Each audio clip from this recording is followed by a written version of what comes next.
Your Royal Highness, Excellencies, distinguished guests, ladies and gentlemen, the pandemic has taught us that national solutions to global problems do not work. We come to Glasgow with global ambition to save our people and to save our planet, but we now find three gaps. On mitigation, climate pledges or NDCs, without more, we will leave the world on a pathway to 2.7 degrees, and with more, we are still likely to get to 2 degrees. These commitments, made by some, are based on technologies yet to be developed, and this is at best reckless and at worst dangerous. On finance, we are $20 billion short of the $100 billion, and this commitment, even then, might only be met in 2023. On adaptation finance remains only at 25%, not the 50-50 split that was promised nor needed given the warming that is already taking place on this earth. Climate finance to frontline small island developing states declined by 25% in 2019.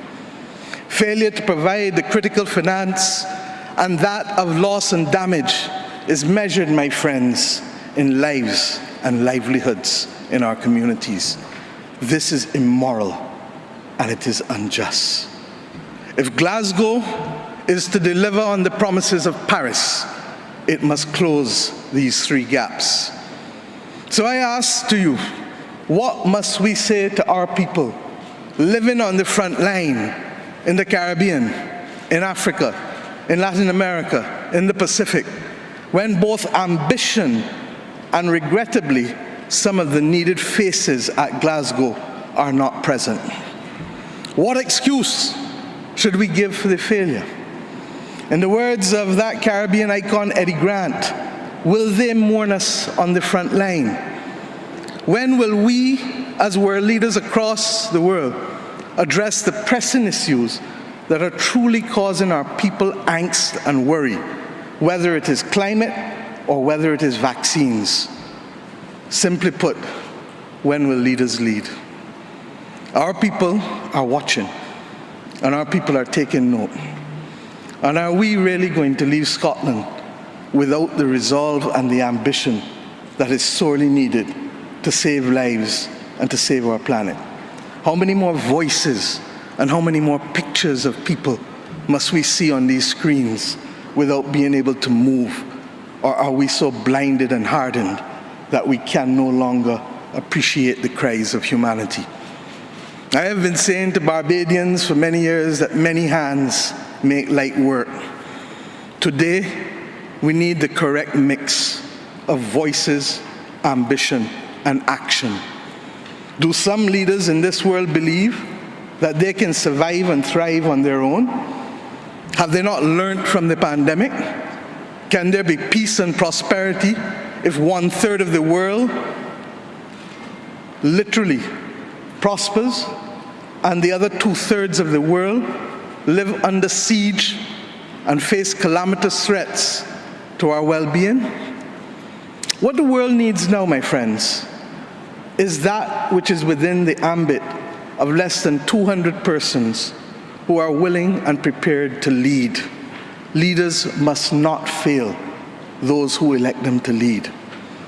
And I say to you, there is a sword that can cut down this Gordian knot, and it has been wielded before. The central banks of the wealthiest countries engaged in $25 trillion of quantitative easing in the last 13 years. 25 trillion. Of that, 9 trillion was in the last 18 months to fight the pandemic. Had we used that 25 trillion to purchase bonds, to finance the energy transition, or the transition of how we eat, or how we move ourselves in transport, we would now today be reaching that 1.5 degrees limit that is so vital to us. I say to you today in Glasgow that an annual increase in the SDRs of $500 billion a year for 20 years, put in a trust to finance the transition is the real gap, Secretary General, that we need to close, not the 50 billion being proposed for adaptation.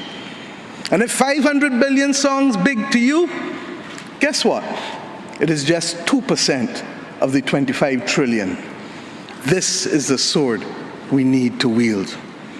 Our excitement 1 hour into this event is far less than it was 6 months ago leading up to this event. Can we, with those voices and these speeches from Sir David and others, find it within ourselves to get the resolve to bring Glasgow back on track? Or do we leave today believing that it was a failure before it starts? Our world, my friends, stands at a fork in the road, one no less significant than when the United Nations was formed in 1945. But then, the majority of our countries here did not exist. We exist now. The difference is we want to exist 100 years from now. And if our existence is to mean anything, then we must act in the interests of all of our people who are dependent on us.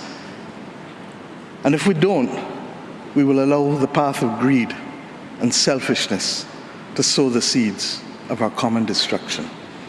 The leaders of today, not 2030, not 2050, must make this choice. It is in our hands.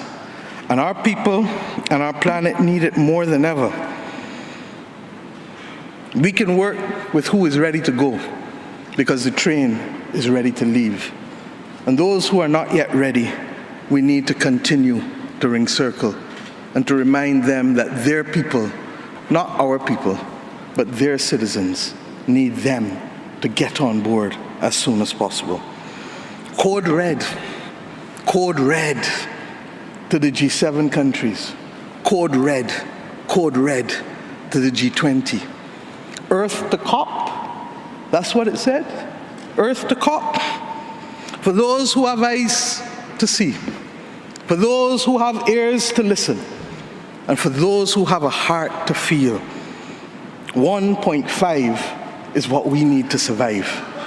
2 degrees, yes, SG, is a death sentence for the people of Antigua and Barbuda, for the people of the Maldives, for the people of Dominica and Fiji, for the people of Kenya and Mozambique, and yes, for the people of Samoa and Barbados.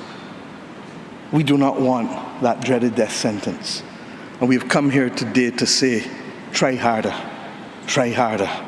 because our people, the climate army, the world, the planet, needs our actions now, not next year, not in the next decade. Thank you.